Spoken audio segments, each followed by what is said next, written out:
Hi friends, welcome back to another mini vlog. ఈ video వచ్చేసి అయితే మా ఇంట్లో శివరాత్రి పూజా విధానం.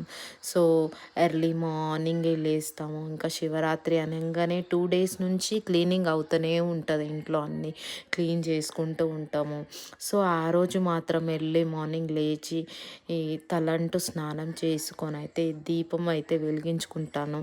సో ఈ దీపం ఎలా వెలిగించుకుంటానంటే, సో నేనైతే సపరేట్గా ఇంకో దీపం అయితే శివుడి ముందైతే వెలిగిస్తాను. ఈ దీపం 2 డేస్ వచ్చేలాగా అఖండ దీపం లాగా వెలిగించుకుంటాను. ఈరోజు మార్నింగ్ నుంచి రేపు నైట్ వరకు ఆ దీపం అలానే వెలుగుతూ ఉండేటట్టయితే దీపారాధన ఆవు నేతితో దీపారాధన చేసుకుంటాను. సో దీపారాధన చేసుకున్న తర్వాత శివాష్టోత్తరం చదువుకుంటాను. తర్వాత హారతి ఇచ్చిన పూజా విధానం ఇలా కంప్లీట్ చేసుకుంటాను. సో నచ్చితే నా వీడియోని లైక్ చేయండి. Thank you.